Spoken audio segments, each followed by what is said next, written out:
Well, thank God for another day that He's provided for us, and just something grateful to all of you on last week.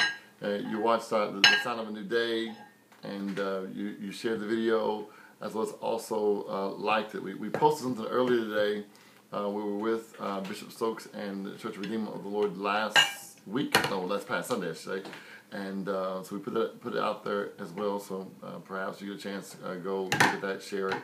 But I'm here in Virginia today with my sister LaTara at my parents' house. That's my niece Joy that's on her lap, who refused to allow us to have this video without her participation. So thank you also, Joy, for joining us during this time.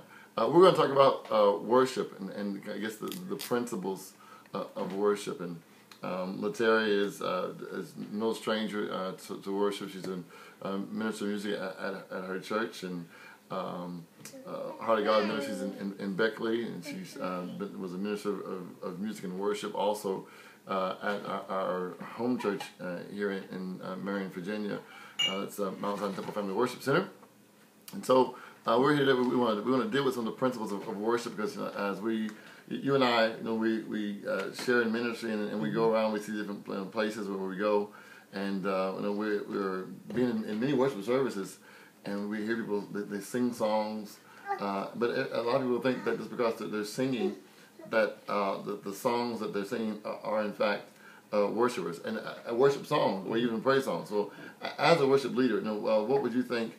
What advice would you share with worship leaders as they're preparing, for worship, and really what constitutes worship and for worship service? Worship is it's different from praise. Worship is just directly towards God, about Him, His attributes. Your worship is your heart, especially when you're singing. It's your heart going straight to Him and all about Him. There's nothing else. Not talking about being delivered, not talking about being set free, but it's talking about strictly God. And when you're getting your song list together or you're starting your worship service, a lot of times you want to sing songs, firstly directly towards Him, talking about how you are God and things of that nature, because you want to set the atmosphere where it's His house, and so you have to acknowledge Him first, especially in a worship service, especially in the beginning of your worship service. Okay, so just give us an example, perhaps maybe of a worship song that would, so that people understand, I guess, based on lyrics, what a worship song actually is, because a lot of the myth is worship songs are generally slower, praise songs are faster, because we know that although rhythm is a part of the song, but doesn't this constitute whether it's worship or praise?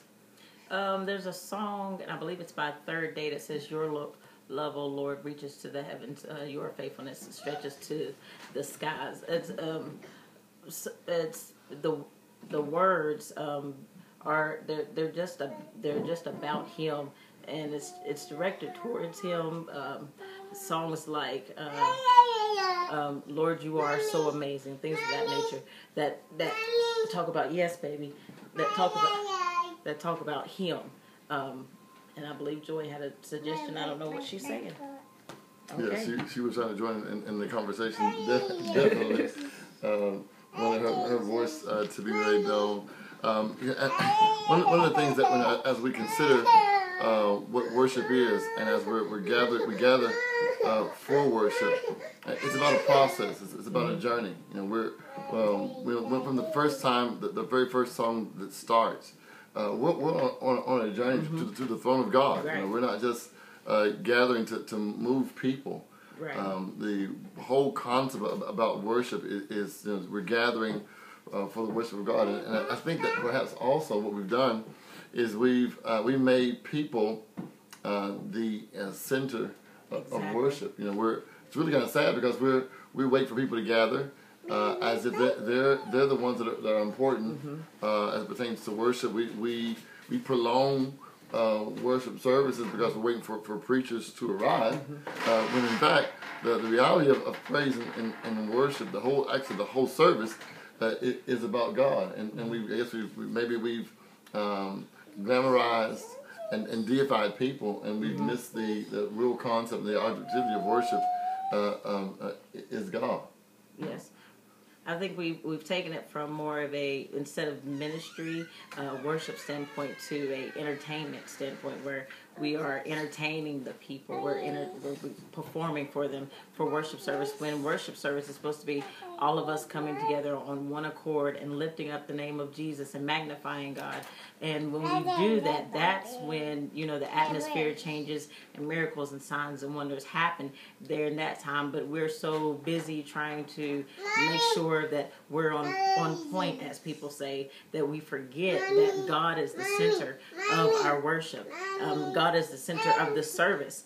And so we take all that time trying to pump people up instead of actually just worshiping ourselves as worship leaders. And that's one thing, as worship leaders, we have to make sure that we're connecting with God, number one, and not trying to so much engage the people. The people will follow you when they see you going into worship, but you have to have that relationship with God first, and then it will certainly flow to the people, and they'll follow you. They'll follow you when your heart's in it and it's directed towards God. Yeah, and that's probably another one of the other misconceptions. We will often spend time. A lot of worship leaders spend time trying to cheer the audience on, as if we're at a pep rally, trying to encourage them to worship. When the role of a worship leader is to lead others into the presence of God. Of course, the reality is, unless we know where we're going, unless we know where the throne is, unless we know how to approach God,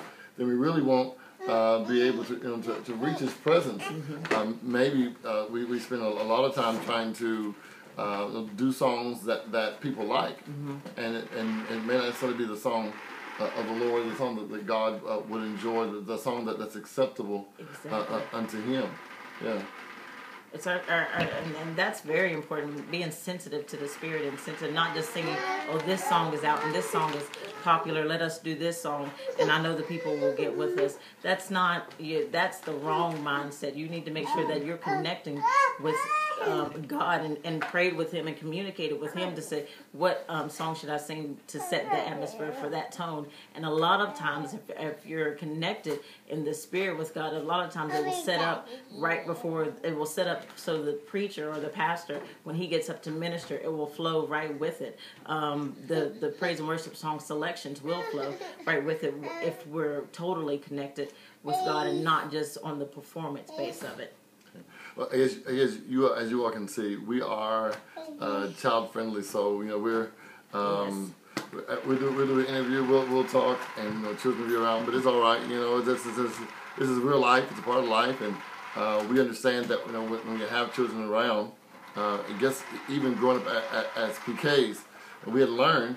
We were around our parents when they prayed. We were around them when they sang.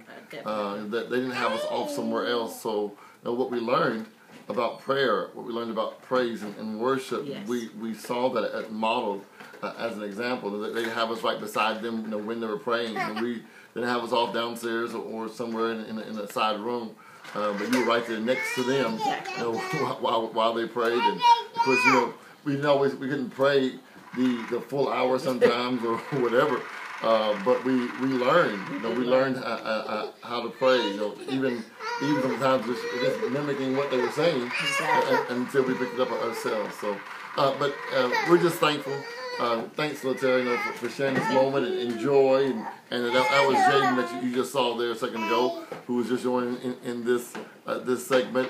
This is the sign of a new day.